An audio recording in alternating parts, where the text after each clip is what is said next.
We are here with Tom Harper, who has a connection to the Kiss world, obviously, and of course the Judas Priest world, right? Oh yeah. So we're going to hear some great storytelling and all that. But let's start off with just promoting Tom. You've got a four-song EP, which you can get on iTunes and Amazon and sort of all your digital distributors, Yeah. called Vintage UK. Why don't you tell me a little bit about that? Well, I was setting up some new gear in my home studio Hmm. a couple of years ago, and I wanted to give it the rundown cruise. So I started recording pictures of Matchstick Men because it's a great song. I've always wanted to do it, Yeah. and I didn't feel like having to write something to record, so I just picked that one. And when I finished it, a lot of friends said, "Wow, you should release that." Yeah. And then, I started thinking about all the other, like the singles that came across the pond that really grabbed me in like that 67, 68 era. So I picked three other singles that I really enjoyed and decided to release it as an EP. It was a lot of fun to put together. Yeah. Well, you've got Paper Sun, Mm-hmm. See Emily Play, Mm-hmm. and Walking Through. Walking Through My Dreams by the Pretty Things. Yeah, and yeah, no, it's great sounding. When you Thank talk you. about vintage UK, it does have that sort of vintage, 1968 feel. It's got that very Britpop kind of feel to it. It's great stuff. And of Well, course, um, this came out in 2011. Are you going to do more? I'm planning on it. It's life has a way of getting in the way of your plans.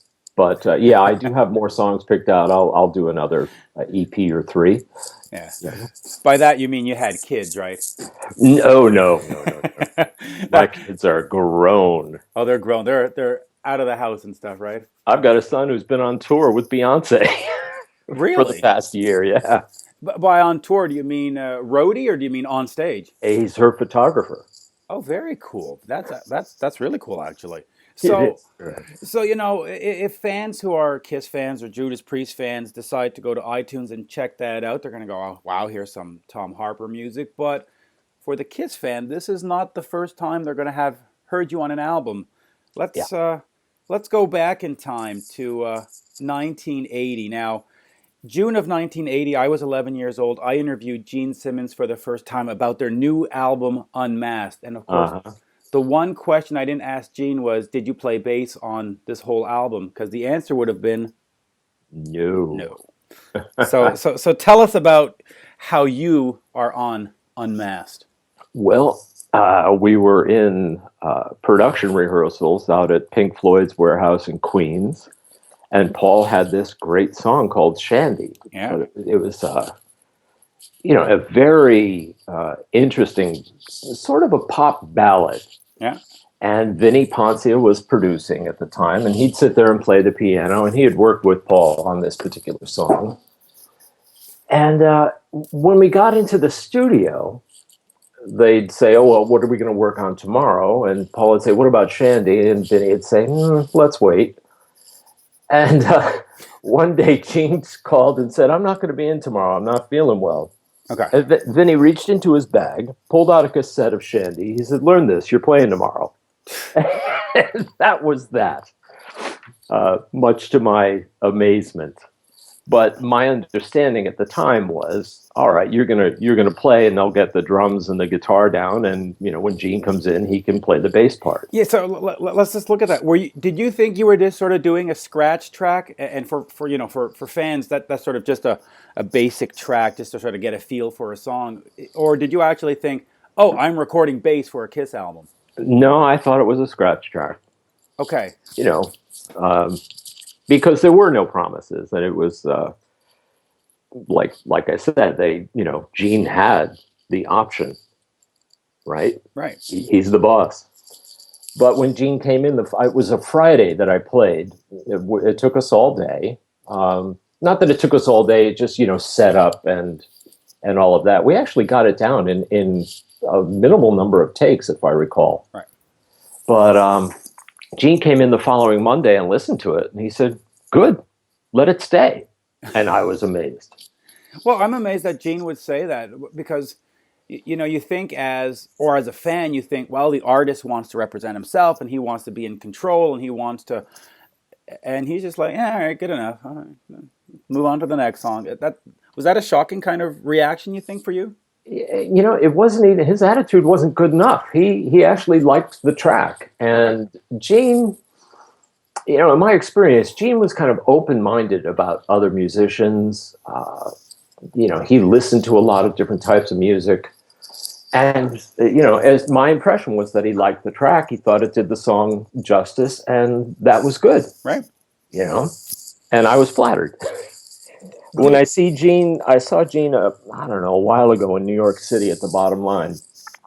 And he looked at me and pointed his finger and said, "Hey, the guy who played bass on Shandi."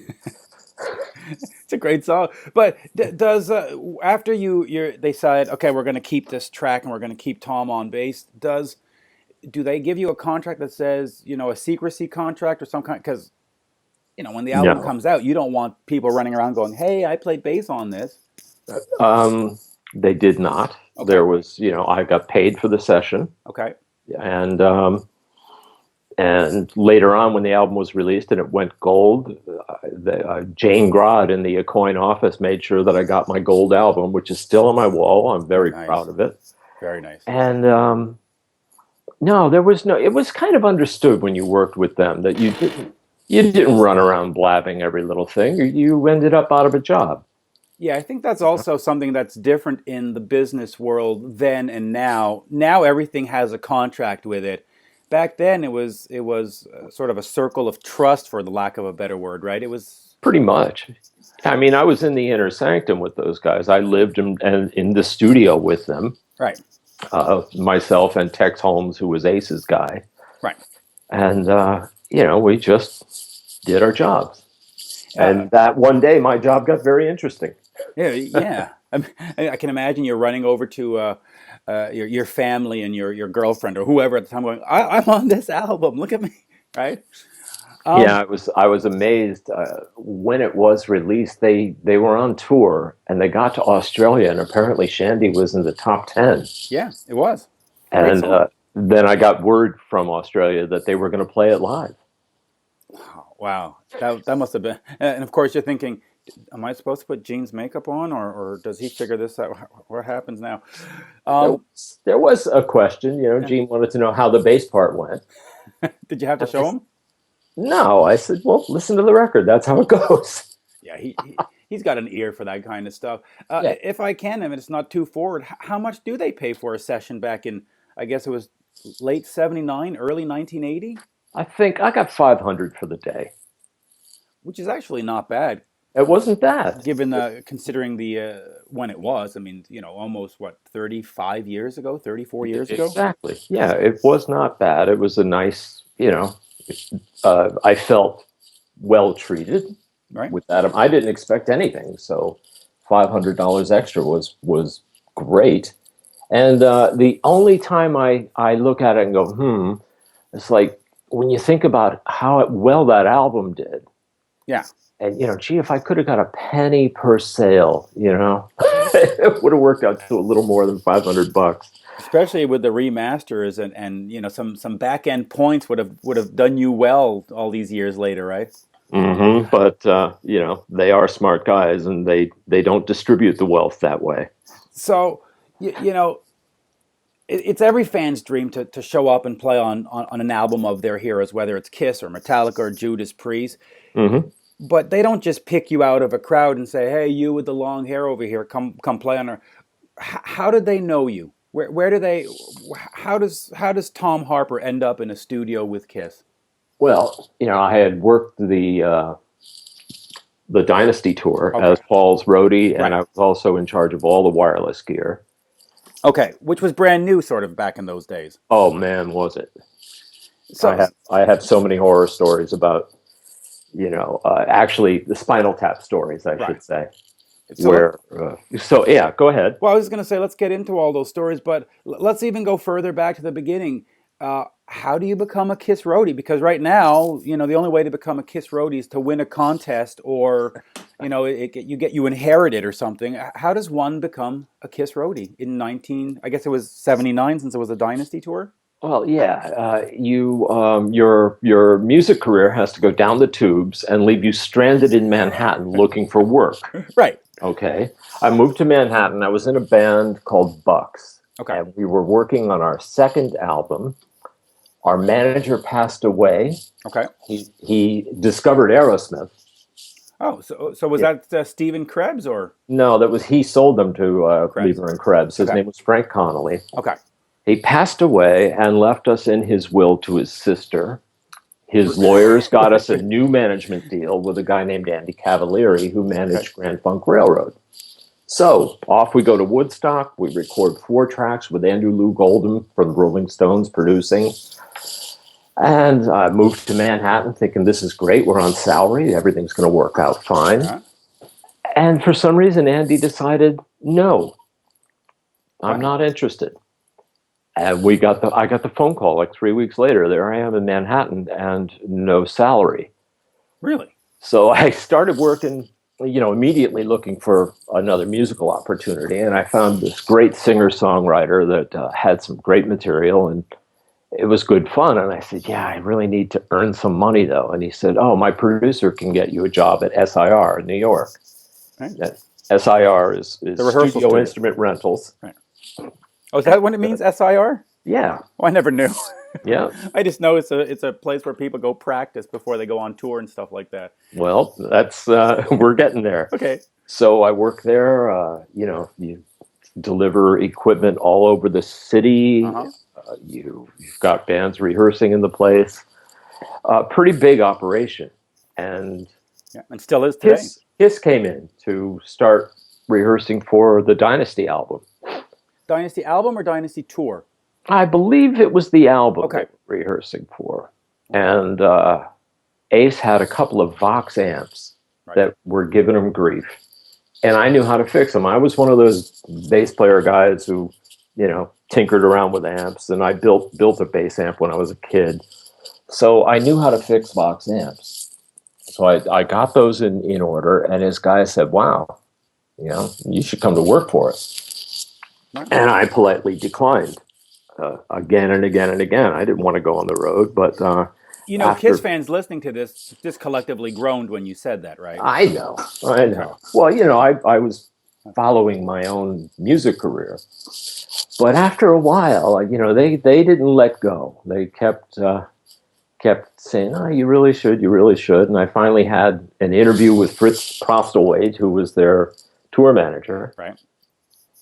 And I said, all right, I'll do this. And I figured, I can go out and do this tour for 9, 10 months. And I still have my, artistic freedom to do what I want.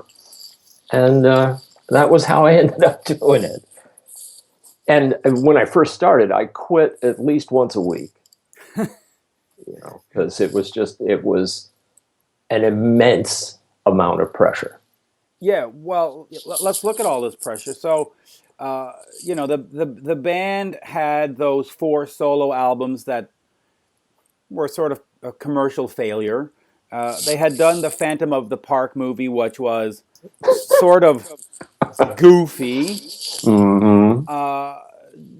Disco with Casey and the Sunshine Band and Donna Summers and all that was taken, Grease and all that was taken over the airwaves. Yeah. So there was a lot of pressure on every aspect of the Kiss business at this point. And of course, here they are putting out this album that has a disco hit. And Bill O'Coin is putting together a stage show with laser lights and all kinds of stuff. So what kind of pressures were you under personally? Personally, I discovered, having not known them, Right. I discovered that the live show was more important than anything. Okay. Everybody in that audience was there to get the best thing they had ever seen. And I respected the hell out of them for that. I mean, they at the time, you were there in 79. Yeah. Was that not an amazing show? It absolutely was. My first ever rock concert was Kiss on August 6, 1979 at the Montreal Forum, and I had been in Denmark the day before, Wow. and my mom had, they had taken us for summer vacation and stuff, and I said, listen, I'll go to, I was 10 years old. I'm like, I'll go to Denmark, but you're flying me back for this concert. And, I had never seen a concert, and with no disrespect to New England, they came on and they sort of did their little shtick, and I thought, okay, well, this is what a concert is. Mm-hmm. And I was like, oh, okay, great. Yeah. So theoretically, they're the first band I ever saw live. But then, it went to blackout, and you Yep. you heard that sound effect. I don't know what you want to call it, that sort of jungle rhythm, or whatever it was. Yep. And And the elevator started. you see those four guys rise out from under the stage, Yeah. and you go, oh, Mhm. okay, this is Yeah. something different. Like I just saw, four or five guys staring at their feet, and now I get this.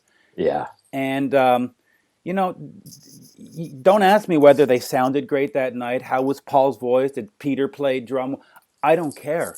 I just saw smoke and lights and a spaceman with a guitar that flashed, You saw the greatest show on earth. and that was it. I was Yeah. sold, and here I am, 40 years later or 35 years later. I've seen Kiss about 50 times. It changed. It changed everything, and Yeah. well, I guess I should thank you because you were part of that crew that changed my life. But how complicated was it every night doing those elevator things and doing? There must have been just a crazy amount of times where it just screwed up, and you had to keep the show going without letting people know, right? There were, there are always technical glitches when you're traveling with something that big. Right, And if you think about the technology of the time, for instance, I was in charge of the wireless gear, yet right. Let's talk about wireless that. gear was new, right? Right, it was about 2 years old at that point. Exactly. And I had gone, to learn everything I could about the system. But I went right to the manufacturer and spent a week with them, Okay. where they were building the gear in Virginia.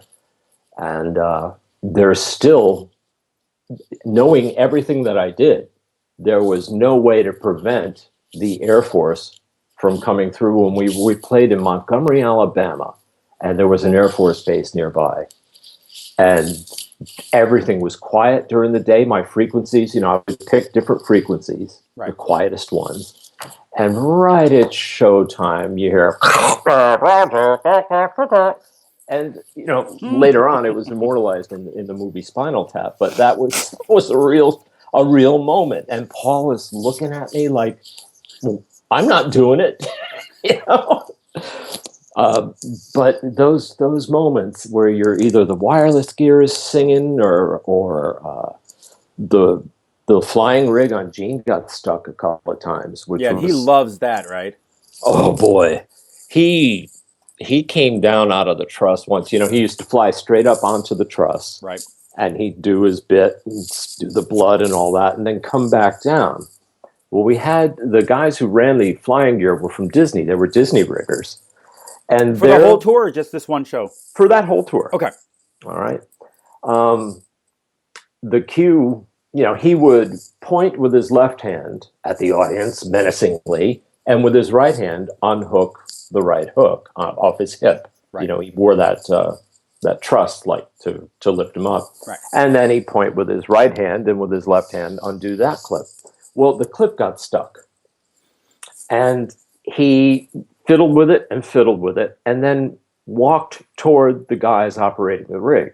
Now, they didn't see that he couldn't get his left hip unstuck, and their cue is hit the up button on those wires when he leaves his mark.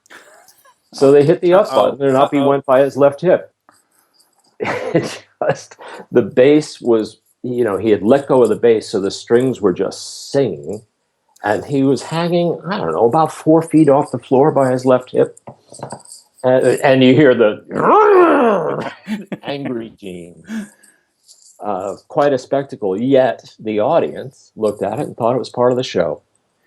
I guess that's the one good thing about having done the Kiss shows is that even the mistakes, you could think that, wow, that's just a really cool effect. Look at Gene hanging sideways 4 feet off the ground. That's kind of right.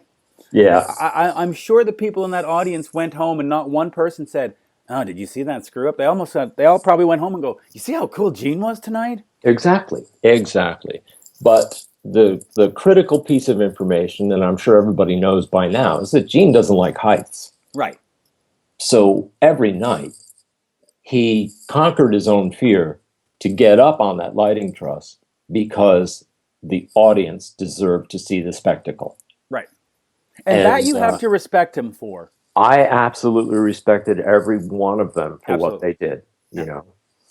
And that was, I stopped quitting after a while, you know, because the pressures when they're on stage and they're in the gear and there are 20,000 people staring at them.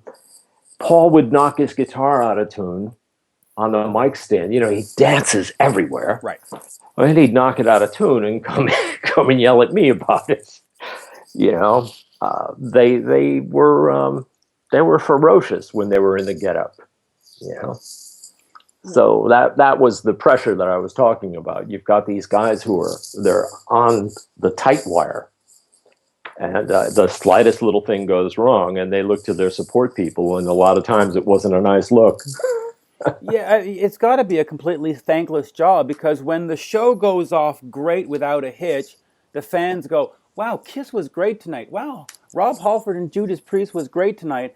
And when it sucks, they go, "Wow, that roadie really must have fucked it up tonight." And you go, "Oh, damn it." You know, right? You don't I don't win. think they didn't know we existed. Yeah. You know, I mean, do you remember seeing roadies? You just saw a spectacle. Yeah, that's all I remember. Just a big giant white stage and Yeah, fire and brimstone. yeah, it was absolutely wonderful.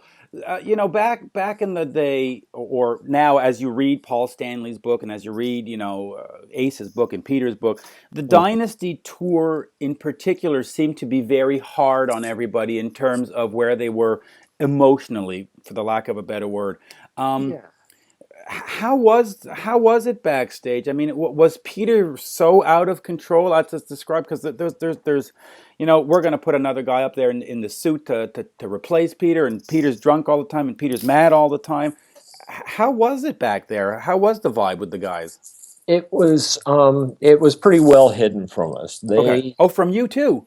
Oh yeah. Okay.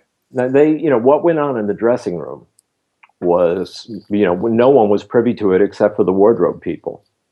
Okay. Pixie Esmond. That's actually interesting then. So they didn't want to. They really wanted to keep sort of the mystique and the mystery of this wonderful band of brothers going because, reading all these books years later, you realize that it was fully dysfunctional, and the fact that they didn't punch each other out every night was sort of miraculous. So on stage was on stage, and you were who you were supposed to be. You were Kiss the Almighty, and their personal issues were not aired on stage ever. No, but even backstage, you had no clue that back in 1979 that Peter was not happy in the band and that the band were not happy with him. You had no idea. No, I didn't actually. I was shocked when I knew Anton Fig Right. for a couple of years before I worked for Kiss. He lived down the street from me, as a matter of fact, and I used to go see his band play. They were fantastic. And I knew Anton had played on Ace's album with Eddie Kramer producing. Right. But I was shocked when we got to pre-production rehearsals for the Unmasked album, and there was Anton. Yes. So yeah, tell me about that then. So you're at SIR and they're rehearsing for this album, and then you get there, and there's no Peter. Was any explanation given to you or to the road crew, like, oh, he's just sick, he'll be here tomorrow, or Not at all. he's in Bahamas on vacation with his wife, and no? It was just unsaid. And what was your feeling about that? You went, oh, all right. Well, I knew Anton's, I knew his drumming abilities, and being a bass player, I knew Peter's drumming abilities, and and I also knew, I wasn't a Kiss fan. Okay. Prior to working for them, I was aware of them. Okay. and I knew some of the music, but I wasn't, I didn't have all the albums. But I also knew that Dynasty was a real departure for them. Yeah. And the single, I Was Made for Loving You, was not planned. I think Vinny produced that album as well. Right. And it wasn't like we're going to write a disco hit on purpose. It just kind of grew that way. And then they did a 12-inch mix of it and so on. And I had to think to myself, well, like somebody like Ace or Peter, this isn't what the band used to be. This isn't what we're about musically. So, yeah, I could see where there were, tensions about direction and so on. But, Peter, I guess, was, he was going through it was the 70s, and Right. some people are, more prone to substance abuse Than others. Yeah, and Paul and Gene were totally straight. I mean, I've never saw either one of them with a drink, Whereas Ace, for instance, was famous for walking into a nightclub with 2 bottles of Dom Perignon, one in each hand, and he'd say, "I'm a two-fisted drinker." It's just, I lived in Manhattan, so I used to see them at the clubs once in a while. Yeah, I can imagine. And now, when they're recording Dynasty, you're in the studio for the whole recording. I was not in the studio for Okay. Dynasty. Okay. I came in at the beginning of the production rehearsals for the tour. Oh, that's right. So the tour obviously is after the album comes out. That's right. Yeah. So we go through the Dynasty tour, and they started talking about how the crowd had gone from teenage boys in leather jackets to sort of mom and pop with their 8 and 9-year-olds in tow. Yeah. You saw that, obviously. Oh, sure I did, yeah. Was the band commenting at the time? Because again, I'm looking at it 40 years later, where I've read all these books, and they say, "Oh, we felt this when we saw we saw these younger crowds." Was there anything being said at the time, like, "Oh, look at that! It's like Barnum and Bailey. It's a circus crowd out there." Anything involving them, their feelings about how things were going. Okay. That really wasn't.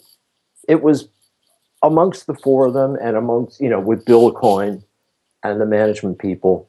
The crew didn't witness that. It would have been, I think, if we had seen them showing fear or showing concern, right, we might not have operated as optimally as we should have. It's like seeing mom and dad fight. You start worrying. With Bill O'Coin, he was sort of in charge of the whole grand vision. Did he sit down with the roadies and give you any kind of pep talks, or how was his relation with the crew? It was pretty much non-existent. Bill's production guy was Ken Anderson. He worked directly for Bill. Right, and he passed away recently. Yeah, I know. Which is, as Bill did it a few years ago, right? May they both rest in peace. So Ken took care of everything. Bill never came in and gave you a pep talk at all. No, and Ken, I remember going to the office for one of the first times, and Ken had a cardboard model of the stage on his desk. So he was completely responsible for all the production aspects, and they'd come to him with ideas, and he'd make it work. He hired the Disney riggers. He'd make sure we had the right sound company, and I have to go there. The laser show. Yeah, I want to hear about the laser show. It existed, and then it didn't exist, right? Well, they came in to the office, and they showed a miniature version of what they were proposing. And again, it's maybe, that model was about 2 feet across on Ken's desk. So they set this thing up, and they showed it working, and wow, it was great. So here's a couple of $100,000 or whatever. We'll meet you in Florida at the first big production rehearsal. And the thing was that it worked very nicely at a small scale in a quiet office, because lasers were, pointed at mirrors, and those mirrors were pointing at other mirrors, and things were spinning, and that's how they created the laser curtain. Well, when you get that to full size, and you've got a band on stage making an unholy row, things start to vibrate. Right. And your precision alignment isn't so precision anymore. And the stuff never really quite worked as well as the band had hoped. You know, so we did, I don't know how many shows, probably a handful of shows with the lasers before they were sent packing. I'm trying to. I think I saw those lasers in Montreal. I think Montreal was one of the very first shows, wasn't it? Because I think I remember seeing sort of green lasers being shot out.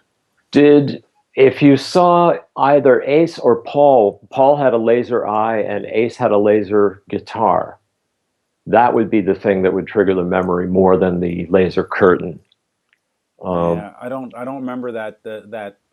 I got to say, I really just remember Paul in his pink outfit, Ace's New York Groove guitar, and of course the band rising out. That's sort of the, but that's all that really matters when you think about it, right? Sure, yeah. So the tour ends, and the band, I guess, disperses for a bit, and then they come back together and start talking about Unmasked.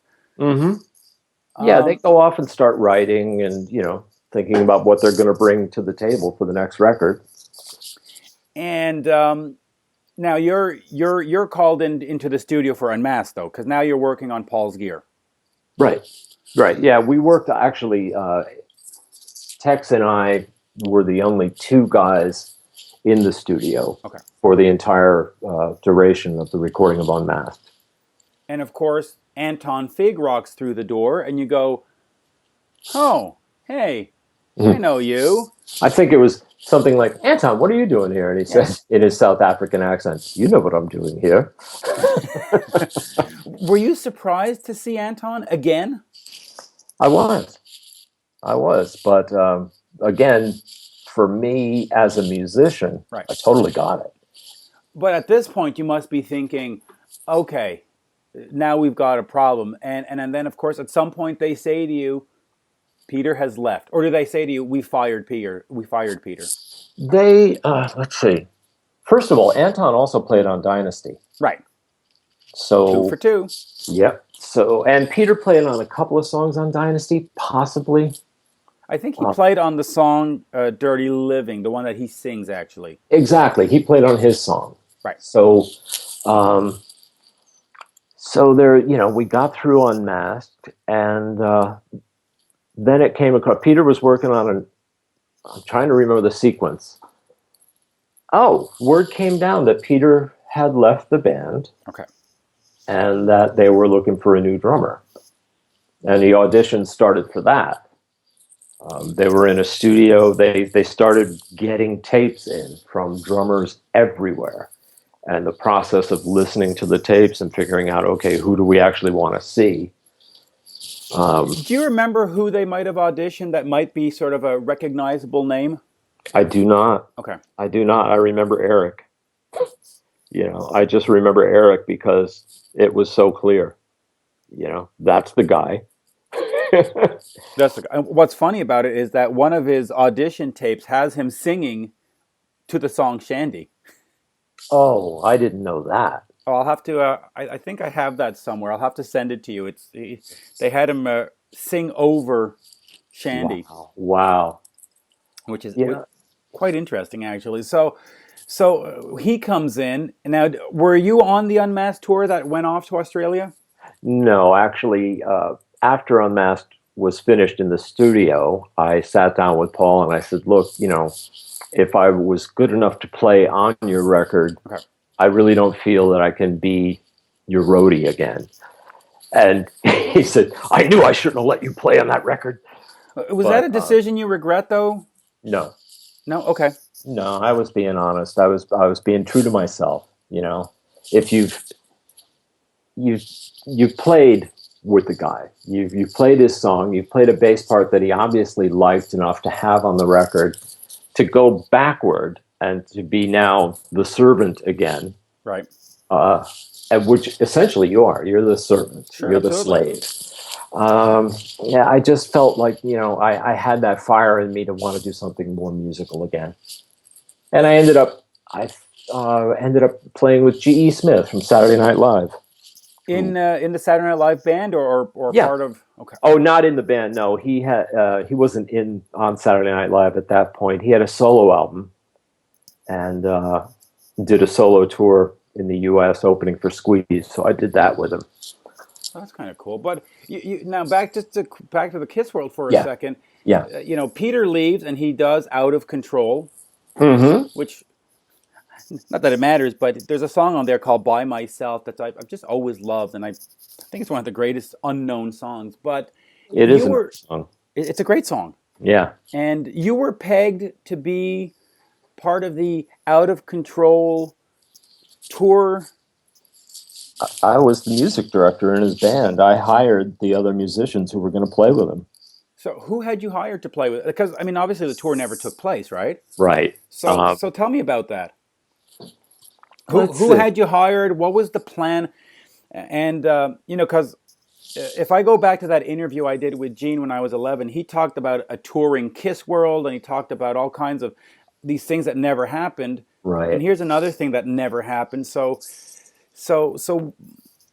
walk me through the audition process. Who did you go get? How did you get them? What was the plans? All that wonderful stuff. Let's see, putting the band together, the Bill Aucoin's people came to me and they said, Peter's solo album is coming out and he's going to tour. Right. Would you consider being in the band and being in the band. So you were going to be the bass player. Oh yeah.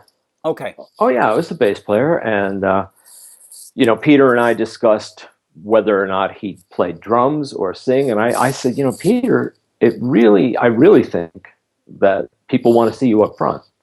Mm-hmm. So we'll hire a drummer. But who had you hired? When it comes, he was a guy named Eddie Zine. It was a great drummer, lived down in the Village. Okay. He played with Hall and Oates. Later on, he played with the Monkees. He's just played with everybody. Great drummer, great pocket drummer. And he really did a good job with the material. I'm trying to remember the other guys that I might have hired, but I unfortunately can't. Okay. But all really good. We had a good keyboard player. Stan Penridge was going to play guitar with us. He was Peter's co-writer. Yeah. Wrote Beth. Yeah. And by myself. See? So we got into SIR and were rehearsing, and they had the Tonight Show booked with Johnny Carson. I'm like, my God, I'm going to be on the Tonight Show. How cool was that? With the Peter Criss Band. With the Peter Criss Band. And nice. Okay. album sales were, as you know, the album sales were disappointing, and they decided not to spend the money on the tour. Wow. So they called us in for a big meeting, and they gave us each a sort of a bonus check for hanging in there, and that was very disappointing. Was that like a crushing defeat for you? You're like, oh, I just did all this work and now nothing? It was a disappointment. It was just a disappointment because you're, as a musician, you're always looking to get to that next level. So I thought, well, if I do this tour, at least I can say, well, I did the Peter Criss tour, and that's another nice thing on the resume, and only good things can come from it. You would think. Yeah. So it was a disappointment, because you kind of got, I've got my income mapped out for the next, whatever the duration of the tour is. Because the thing you don't think about when you're a musician is income. Yeah. How are you going to pay the rent? Yeah. So having a nice tour like that, you're, wow, okay, I'm set for the next few months. I won't have to worry. Let me ask you the two obvious questions just on that. Yeah. Was it going to be the Peter Criss Band, or was it going to be called something else? Peter Criss. Okay. Period. Yeah. And it was actually pulled because the album didn't sell. It wasn't because of any kind of drug problem or alcohol problem. It was just really strictly a business decision. Absolutely, yeah. Okay, yeah, because that just poor sales. I want to make sure that people don't listen to this and start coming up with rumors and go, "Oh no, come on, it's because no." Okay, so it was strictly a business decision. So where does that leave you then? So you've done this. You've told Paul, "I'm not going to be your gopher anymore." What is this 1980, 81, I guess? Mm-hmm. Where does Tom Harper go? What does he do? Well, I hung out with them. I mean, I was there for Eric's audition. Oh, so I tell me was about that. Well, I went down one day Okay. just to see how things were going. I like to stop in, see my friends. I had my friends are still working for them, Mm-hmm. and I got along great with the guys. Right. So I went down, and there were, I heard some guys who were clearly struggling with the material. And then Eric came in, and I liked he had just such a great vibe. He was very friendly, very personable. And he went in, kicked ass, and, my memory said, oh, he's the guy. And I wasn't surprised when they finally announced who it was. Right. I was totally not surprised. And then when they played at the Palladium, I was there. they were there a week in advance for Wow. rehearsals, and I was down with them quite a bit for that stuff. But you didn't actually go to the Palladium show. I think I was there, actually. Okay. I think I went to see it. That was my second ever show. And of course, wow. What a great event that was, right? Oh yeah. And I was there when Eric was going to be the Hawk. Oh, you saw the wonderful Hawk costuming? I saw him come out of the dressing room with the first Hawk costume on. And where was that? Was this at the Palladium? At the Palladium. Okay, so he comes out in the Hawk costume, and does everybody just look at him and go, "What's that? What is that?" There was laughter and not even silence, laughter. Oh no, there was hysterical laughter. First of all, he looked so dejected. He just looked so dejected. I joined Kiss. I'm a giant bird. Oh, and I shouted out, "How does a guy get out of this chicken outfit?" and then he, much to his credit, he came up with the Fox things so quickly. They got it together, and he looked great. I thought that was a great character. But I mean, very quickly, if the Palladium show was July 25th, 1980, and if this is a week before, and I mean, let's say on July 17th, he's in a Hawk outfit, I mean, that doesn't give him a lot of time to come up with the Fox. I guess, maybe it was an idea he always had. I don't really know. But it's still amazing also in terms of Kiss costuming that they were able to put together some fur and at least get it to look like some kind of outfit within a very, very limited time frame. That doesn't surprise me. Who was the costume person on that tour or at that time? Do you know? The design of the costumes. Right. Wow, I can barely remember. No, actually, I can't remember. Okay. There was more of there was a person who was the costume maker, and somebody drew sketches. Right. But it really was driven by the band. Okay. So when you saw the first rehearsal, or not the first rehearsal, that you saw Eric. Yeah. At the audition, and you said, "Well, I think this is the guy." What was it about him that struck you as being particularly strong? Was it just that the other guys that came before him were just so horribly bad that this was a breath of fresh air, or was this like, "Oh, that's good, but even better than," right? He had a fire when he played. Okay. That was kind of unmistakable. He just lit up the band. Okay. And then he had the vocals on top of that. He's a great singer. Yeah, he was. So we're behind closed. They were behind closed doors during the audition. But when I heard the band kick up and I heard the drumming, it was just so obvious. What do you mean by behind closed doors? That you couldn't see the band from where you were, or no? They were hiding the drummers and just focusing on what they heard. Oh no! They I couldn't see the band. I was out in the in the lounge, hanging with my buddies from the crew, and the band was purposely not having a bunch of people in the actual studio while they were auditioning these guys, so as not to make them nervous. Let everybody be comfortable, Right. Not too so, many and the last staring. thing you need is a bunch of guys in the back of the room with their arms folded, staring at you when you're auditioning. So.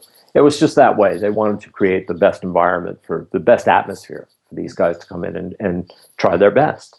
Do you recall how many drummers might have auditioned in all?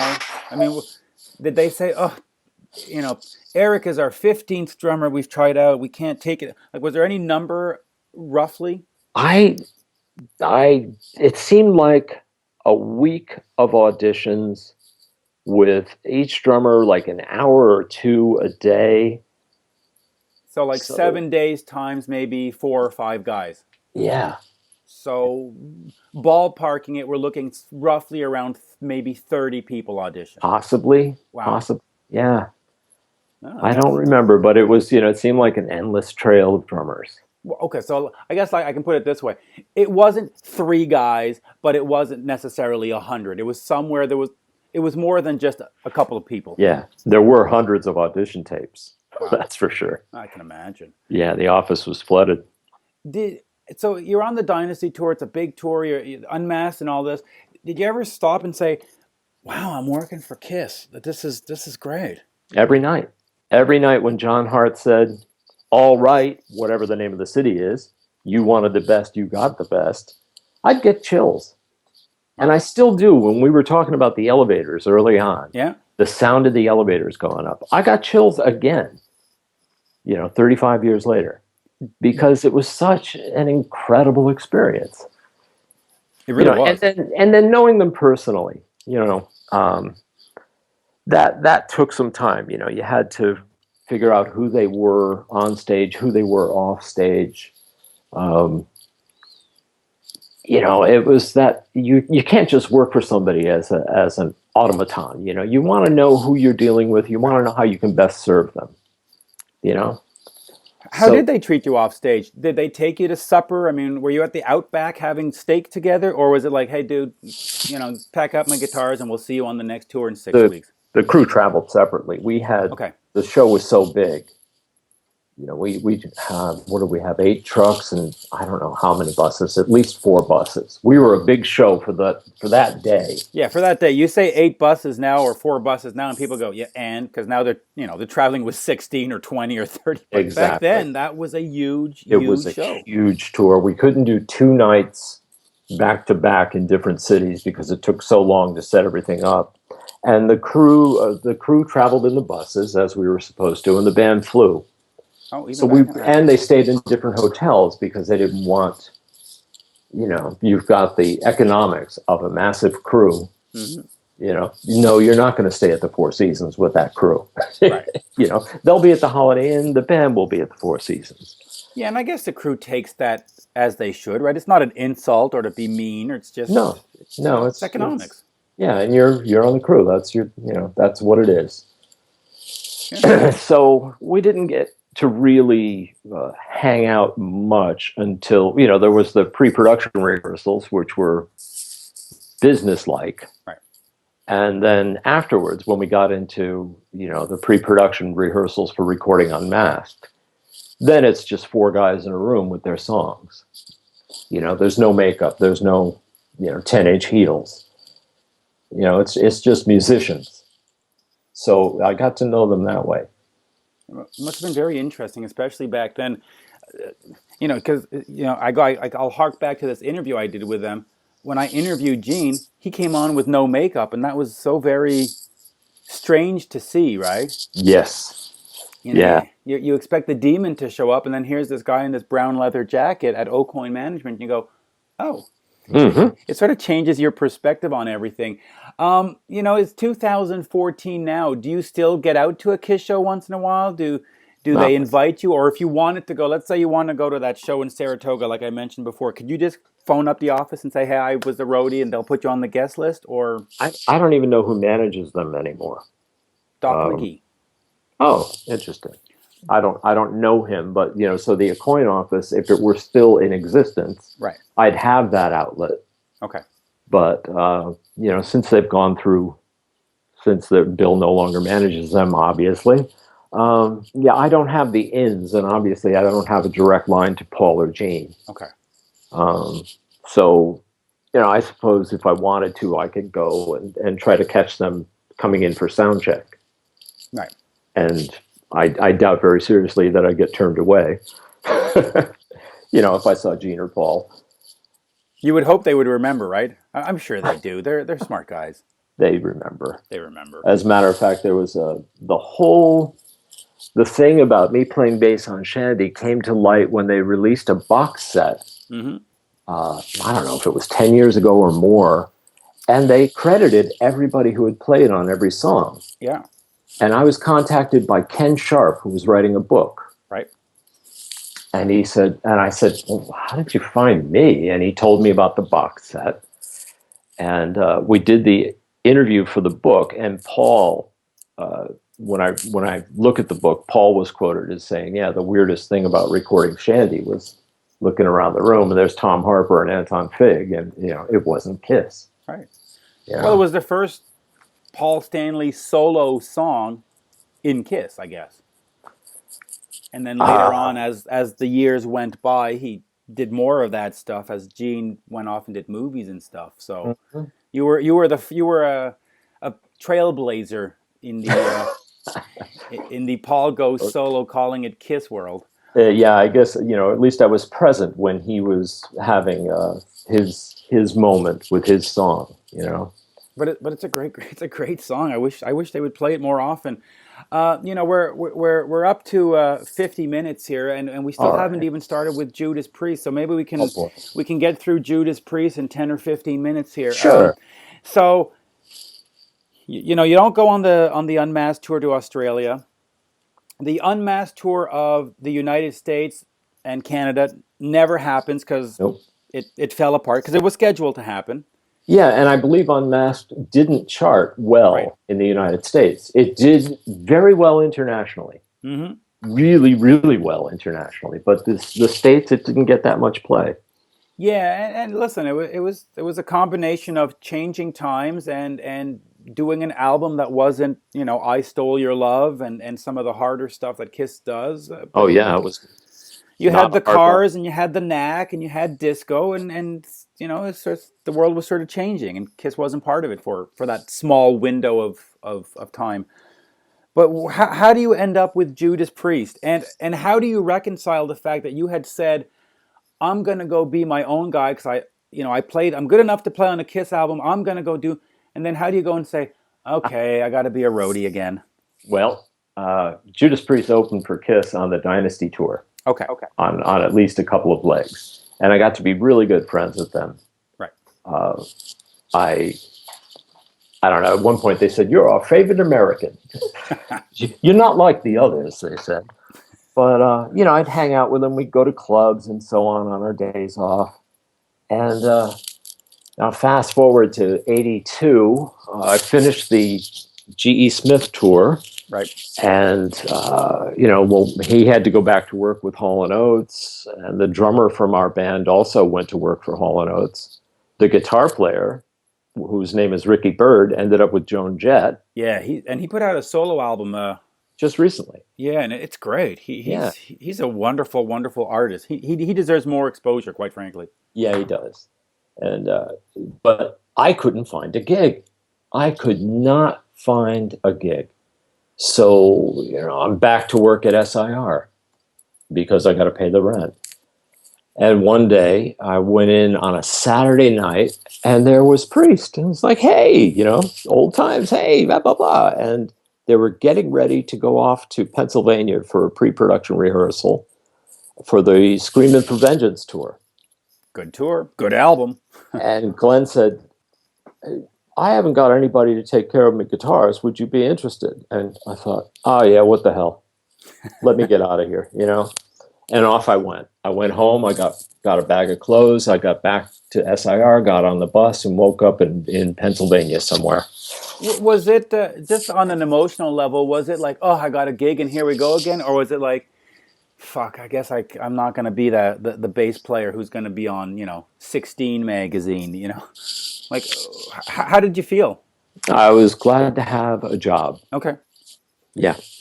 And it was guys that I knew. I was comfortable with them. Okay. So, but it was grueling. That tour was so grueling. It was not the luxurious Kiss tour every other day off. No. We'd do 5 shows in a row, and then have a day off. And when the band does 5 shows in a row, the crew doesn't get a hotel. You're sleeping in the bus, showering at the arena. It's just a hard life. And the whole crew was miserable. Because we were just working so hard. There was never and as the album took off, You Got Another Thing Coming got a lot of play on MTV. Right. They just kept adding shows and adding shows and adding shows, and it was like this never-ending tour. But we got through it. We did our last show in Honolulu, and they said, "We're going to stay here and write some material. So, would you like to stay?" I said, "Sure." Right. Winter in Honolulu. Why not? Yeah, it wasn't bad, And to be honest, they played a lot of golf. We learned how to scuba dive. We went deep sea fishing. But in between time, they seemed to write some material once in a while. And so, what Priest song do you play bass on? I did not play bass on a Priest song. However, I did lend my trusty 1962 Thunderbird bass to Ian Hill for their next album, which was, what was after Screaming for Vengeance? Turbo? Oh, Defenders of the Faith. Wasn't it Painkiller? No, Painkiller's later. No, it was Defenders of the Faith. Okay. We recorded it in Ibiza. Oh, nice. With Tom Allen at the helm again. And I had my bass with me, and I said, "Ian, you should play this. It sounds great in the studio." And he checked it out and was like, "Oh, yeah." So, no, I did not play bass on a Priest song. You did play on a Kiss one. Let's not confuse the folks. Yeah. And I played on a Budweiser commercial with Peter Criss. Wait, what? What commercial is that? Peter Criss. You remember back in the old days, they had for All You Do, This Bud's For You. And they had a series of rock stars doing those commercials. Well, Peter did one. And Vinnie Poncia called me up. He was producing it. And he said, "Come on down and sing and bring another guy.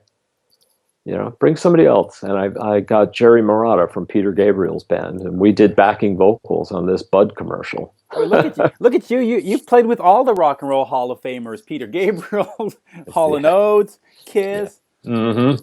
Yeah, I've always been in the wings. Always been. Speaking of which, Judas Priest is a band that deserves to be in the Rock and Roll Hall of Fame. I mean, I know the Rock and Roll Hall of Fame is a corporate nonsense, thing, but yeah, if you think Kiss just got in this year. Yeah, I mean, if it's going to exist, then Priest, Maiden, all those bands need to go in. Oh yeah. Speaking of Priest and Maiden opened for Priest a lot on the Screaming for Vengeance tour. Yeah. That was a concert you wanted to attend. I'm telling you, that was, opening act and top billed act. They were both phenomenal. How long did you last with Priest? Oh, let's see. We finished up in Ibiza. We went down to Miami to mix, and then I did not do the next tour with them. Okay, so you only did the Screaming for... Did you do the Defenders of the Faith tour? No. Okay, so you did the one tour. After Priest... Actually, let me ask you one question about Priest. Yeah. Years ago, about 2003, 2004, Rob Halford goes on, I think it was VH1 or MTV, and announces to the world, "I'm gay," and obviously he was gay at the time too, which is sort of a silly thing for me to say, but how was that played out in terms of the roadies? I mean, you must have known, there must have been some groupies of the male persuasion. How was that dealt with? It just was. He had his companion, and there they were. There's Rob and John, and that's just the way it was. Just the way it was. And again, there's no contract. There's no don't tell anybody. It was just you're part of the crew, and that's the way it is. You close your eyes, you do your job, and that's all. Yeah, the things that you didn't do when we were in Ibiza and Rob was wearing red shorts and a yellow tank top on a little motor scooter, you didn't take that photo and post it on Instagram. Right. Okay. Well, fortunately, Instagram didn't exist at the time. Yeah, but you didn't do that sort of thing. I had the photo. I don't know where it is now. But, Rob, I got to tell you, he's a wonderful, wonderful guy. Yeah, I've interviewed him, I think, 6 or 7 times, and a nicer person you could not meet. Yeah. Well, we were doing an English tour, the English Screaming for Vengeance tour, and it was December, and we were supposed to come home for the holidays and then pick up the rest of Europe after the first of the year. And they got signed on to do a television show called The Tube up in Newcastle. Right. And they said, we're really sorry, but you can't go home. It just doesn't make sense because we need you here for this. Right. Well, I was in a hotel in London, and oh, great, I'm in England for the holidays, not home with my friends and family. There's a knock on my hotel room door. It's Ian Hill. He says, "Come on, pack your things. You're coming with me." And I said, "What?" He says, "You're not going to spend the holidays alone in a hotel. You come to my house." Oh, good. That's nice. I went and stayed with Ian and his wife and son. And on Christmas Day, the whole band gathered at Rob's place for a magnificent Christmas dinner. And jam, right? There was no a jam? No jam. Oh, okay. Just really close friends having a delightful Christmas dinner. It was amazing. I really enjoyed their company. Yeah. They're each one of them really nice guys, great musicians.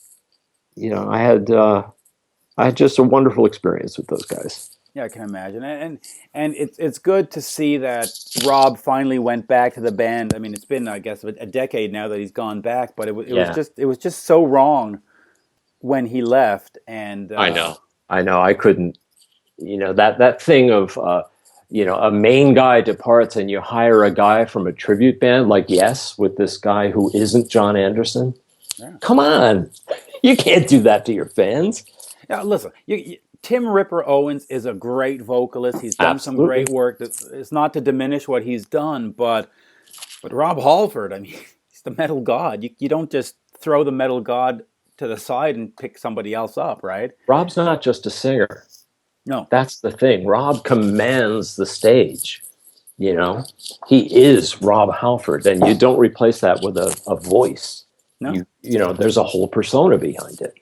And I was glad to see Rob back. I was sad to see Kenny Downing leave. Yeah, that's too bad too. But he's got his golf course or whatever he does, and he seems happy. But someday, I keep wondering what he's going to do next musically. I personally get the sense he's going to do absolutely nothing. I think he's done. I think he's happy just being. Could be. He's a very laid back kind of guy. He could very well just be happy to have had the career, and now he's deserves to relax. Yeah, and you think about it. You're talking about here in 1981 and 82 that a lot of the people were miserable because it was hard on the bodies and it was hard on all this. And think of it, when you're 65 and 66 and 67, it can't be easy. So I can understand somebody wanting to just sit at home and enjoy the good life. I mean, they deserve it. Yeah, unless you're going to tour like Paul McCartney, right? Which is, you play a city and then you got a week off or 3 weeks off, and you play another city. Right. But that gets back to what we talked about with economics, and unless you're Paul McCartney and have billions of dollars in the bank, it's just not feasible to hire a crew. Exactly. Yeah. You have to play as many cities as possible and get as many asses in those seats as you possibly can to pay for the production and come out with a little extra for yourself.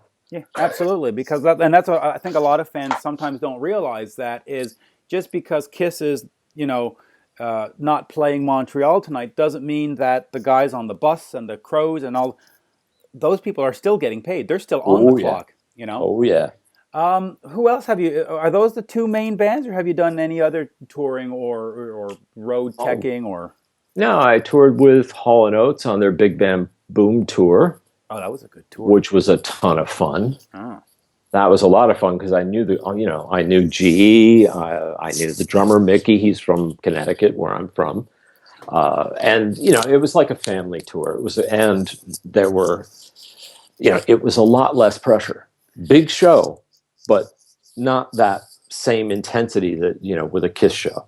Let me ask you quickly: those bands, Priest and Hall & Oates and Kiss, musically are somewhat different. Priest being more metal, Kiss being more hard rock. And how is it though, as a roadie? Is the experience pretty much still the same thing though, or does it have a? You know what I'm saying?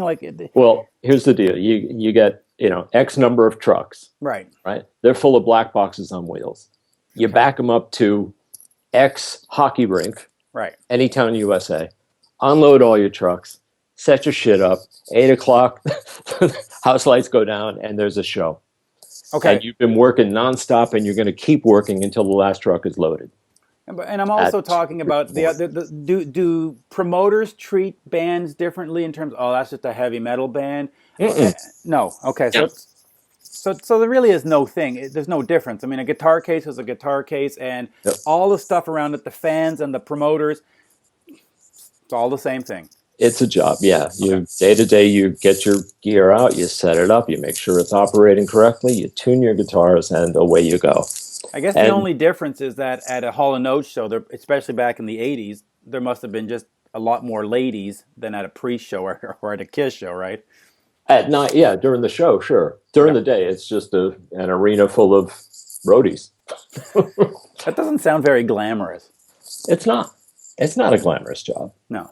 It's hard work. How long did you do the Hall & Oates? You just did that one tour also? Yeah, and then I continued working for him during the off time there till the production manager from Hall & Oates had me come out on a Supertramp tour, and I got hurt. I hurt my left arm pretty badly and had to leave that tour, and I never toured again. So what do you do now then? Oh, this and that. I got into computer graphics. I lost the use of my left hand for quite a while. So From what? Was it a road case that fell on you? Was it a pinched nerve? What it happened? was lifting a 300-pound cable truck. I was one of 4 guys on the lift, Okay. but the cable trunk was going 6 feet up. Okay. So in that lift, about midway, I felt a snap in my left arm. Ah, And what happened was the muscles contracted around the nerve bundle and crushed it. and I guess back in those days, there's no recourse. They just go, oh, well, you can't do the job. See you later, right? I mean, there's no sympathy. There's no rehab. You know, they don't send you off for repairs. They just go, oh, well, hey, call Johnny to get him in here. Tom's Well, done. I actually had to make the call. I had to say, you know what, this hurts too much. I can't do the work, and you guys need to get somebody who can. Okay. So I left the Supertramp tour, got into computer graphics, had an amazing ride there where I ended up working for George Lucas at one point in his video game company. Wow. Worked on a Star Wars game for the Nintendo 64. Wow. Yeah, it's interesting. You know, and I still do computer graphics, and I'm back to playing again. My hand is better. Wow. So. Well, I was just going to say, you didn't go to the Rock and Roll Hall of Fame ceremony and see the Hall & Oates guys or the Kiss guys, did you? No. I'm kind of out of that. You know, that thing of it. I knew that it was going on. I don't actually have a lot of respect for the Hall of Fame because they seem to make some pretty arbitrary decisions. No, it's basically like a Burger King, and every so often they change the menu items that they offer, but it's just a business. It's not, you know, when you look at the Baseball Hall of Fame, yes, that's a business too, but it came out of a tradition and out of actually taking players that have accomplished something and rewarding them.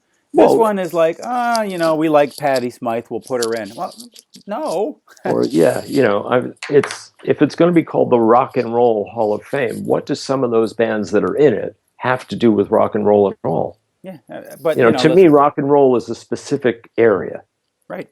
You know, and it's not Run DMC. You got it. But listen, it's Jan Wenner, it's Dave Marsh, it's all those people at Rolling Stone. You know that the Yoko Ono induction is months, if not years away. So what are you gonna do, right? At least the Beatles are in. At least the Beatles are in. But you know that Yoko Ono is the only artist that has never received lower than a 4 rating in Rolling Stone for one of her albums. She usually gets a 4 or a 5 out of 5. I know. You know. There you go. Those are the people that are in charge of your Rock and Roll Hall of Fame. And when you tell me that Deep Purple, Journey, Styx, Judas Priest, Iron Maiden, Motley Crue these are the people that would put rock and roll in the Rock and Roll Hall of Fame. Right. And they're also bands. You may not like Home Sweet Home by Motley Crue, but they changed the 80s. They changed the face of music in the 80s. You know, Styx is you know, sort of pop music in a sense, but they had a huge impact. Journey had a huge impact on rock radio and AOR radio in the 80s. So They defined it. they Basically. defined it. So Yeah. forget. And Neil Sean, you're going to tell me that guitarist who was in Santana and does all those incredible things on the guitar is not worthy? Come on, Yeah, shut up. I exactly. Yeah, Leave me maybe alone. someday there'll be a real Rock and Roll Hall of Fame. Who knows? If people, it's not going to happen. But Nah. And as a Kiss fan, I really could care less that Kiss got in, and I don't mean that in a bad sense. Like I don't like Kiss. I love Kiss, but I love Kiss before the Rock and Roll Hall of Fame. I will Yeah. like Kiss after the Rock and Roll Hall of Fame, It doesn't and make them any more special. not to me, You and know. not to the quote unquote Kiss Army. So Exactly. um, maybe they'll charge $10 more on their tickets because they're a Hall of Fame band now. But other than that, I doubt it.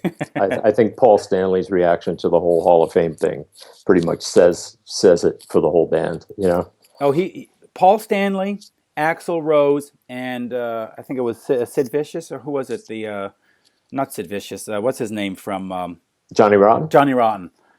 Their reaction to the Hall of Fame, all three of them, is the way it should be.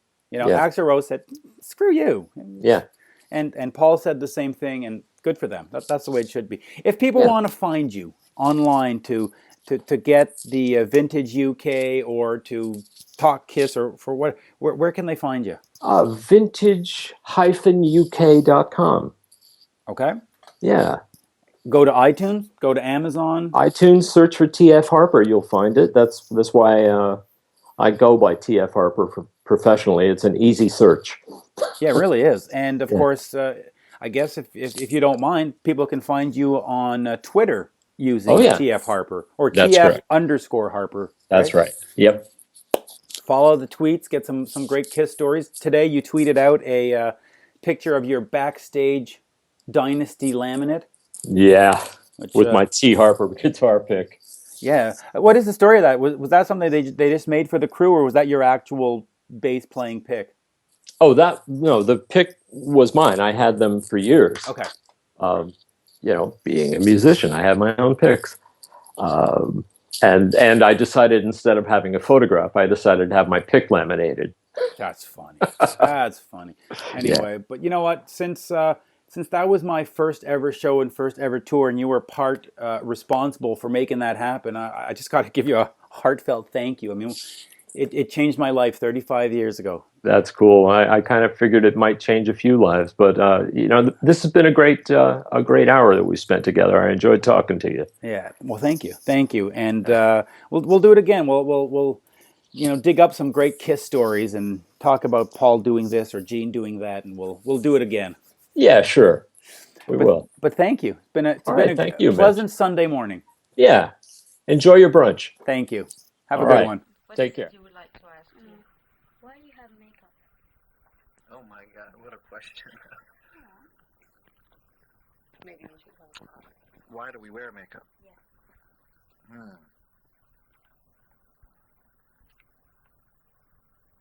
Why do you wear sneakers? You don't get your feet cut like that. Well, he got out of that very nicely. I think the only reason we ever decided to wear makeup or costumes or anything else was to try to make Kiss a special kind of band. I didn't want to look like anybody else. I didn't want to wear. I mean, if I dressed like this and walked out on stage, it wouldn't be very exciting. Also, the makeup is another way of expressing your personality. Clowns do it, and actors do it, and a long time ago when Indians went on war, when they went into war, right, witch doctors would put on makeup and dancers would put on makeup, and a lot of people still do it. They have masquerade parties and Halloween. It's just a way of dressing up for a special event. Every show for us is special. Yeah, but like most things say that they say that it's so like people will follow them until they take off their makeup. What do you mean? I didn't understand that. Like in the magazine they say that you'll follow, like the fans will follow you if you have the makeup until you take it off. And in terms of an extra public relations that... Oh, lost. part of your fascination that nobody Of would course. ever, you know. Oh, of course. In other words, you think that if we took the makeup off, people wouldn't follow us. It's possible. It's also possible that if Santa Claus stopped wearing his red outfit and took the pillows away from his stomach and you found out that it was your father, you know, coming through the chimney, or it was your uncle or somebody, that Santa Claus would stop being a magical kind of person. I think maybe you're right. I think maybe if Superman stopped wearing his costume and just dressed up like Clark Kent, maybe he wouldn't be Superman anymore. Maybe you're right. Are you a kind of modern day clown? No, I don't think clown, because I'm not making fun of myself. No, but I meant in the general context of entertainment and bringing happiness. Yeah, maybe modern day heroes I like more, only because clowns make fun of themselves. They don't take themselves seriously. We do. I mean, Superman or somebody like that will never make fun of himself, even though he's dressed very strangely. You know, blue and red tights and a cape, a red cape. So I mean, so that's very.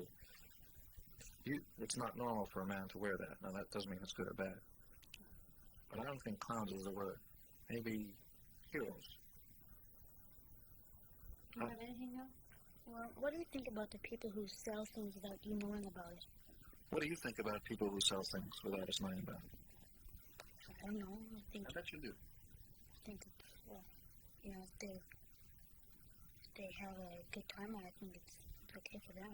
I don't, and I'll tell you why I don't agree. If somebody can sell something and put our name on it, let's say you bought a T-shirt and it said Kiss on it, but we never told these people that they had the right to do it. Now, let's say you take the shirt home, or T-shirt home, and it shrinks. Or let's say the Kiss falls off and you want your money back. Now, you can't go back to these people because they don't exist. They disappear. All they care about is taking your money and disappearing. But if you buy something that says Kiss on it, that we authorize, we ultimately are responsible for it. So if you buy a truck and it doesn't work, you can take it back to the manufacturer and say, look, this doesn't work, and you can get your money back. And that's the most important reason for making sure that you authorize something. With the people who sell, like, these pictures and all this, what do you think? Some people in London sell pictures of you and all this. I think it's wrong. They know it's wrong. And if they, they do it for the money. And if they become very big, you know, if they do a lot of business, then our lawyers call them and they get sued. And that's life. Like, there's one thing called the Kiss Underground, and they said that you joined it. Yeah, that's true. Now, see, that's a nice little thing. There are some guys from Kansas City someplace who put out a little magazine all by themselves. Now, it's really not supposed to happen, except we don't see that they're money hungry. They're not trying to rob anybody, you know, they're not charging a lot of money for it. It's just a hobby, and so we support it. You know, we send little articles and we call them up on the phone and say hi. But the people and they give their address, so you can write in and say, look, I didn't get my magazine, would you send another one? And they'll send it to you. But the people that bootleg, that's a word that means somebody who puts out something. Yeah, but like, there's some bootlegs that have names. Like, That's what I have that's okay. like I have a name. There's some that says bootlegs destroys Anaheim and takes on Tokyo. Yeah, those are records that came out that were not authorized. Those records are not supposed to be out there because they're not good records. If you listen to those records, they're recorded live and they sound terrible. And that's why we said that they weren't allowed to do it. But they did it. And they may have been taken to court, I don't know. Because, like, there's lots of people who sell them, like, Oh, I know. all kinds of people all over the place, they sell them. Thousands. Like, there's a French magazine, they say that there's two different, one says that when you were a teacher, you liked the students, and this one they say that you quit because you couldn't control them and you hated them. No, the reason I stopped being a teacher is because I found out that I didn't want to be a teacher. I thought if I stood in front of everybody would listen to me and everybody would be looking at me. And that's the wrong reason to be a teacher. You should want to be a teacher because you want to convey knowledge. And I found out that I wanted to be a teacher only so that people can look at me and listen to what I was saying. And that's the wrong reason, you know. I mean, also at the end of the day, no matter how good my lesson was, nobody clapped.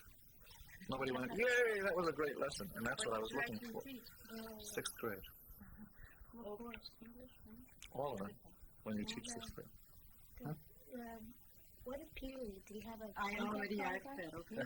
And I think Sure. Jim Simmons has has to go in a minute or so. I know you would love to spend your whole life with it. I know that. You've been very lucky. You might have been your teacher. Is that true when you were in, when you begin that you had empty amps on the stage to make to make it bigger? Yes. Yeah. Oh yeah. You had to prove it. You had to make people believe that you were something special. We couldn't afford it. We didn't have any money to buy a lot of amplifiers. After the first record, you started having a little more. Yeah, but we didn't. Not until the fourth record did anything really big happen because it cost so much to tour. You know. Like when you and Paul, like when you started off, did you ever have anything like? Did you have the name of a group like I don't know, like Sleep Creep before they became famous? When only like 2 members each used. Yeah, I know that. That's very good. And before that, they were called Stick Man of Europe. Did you know that? No. Yes. Thank you very much. Thank you.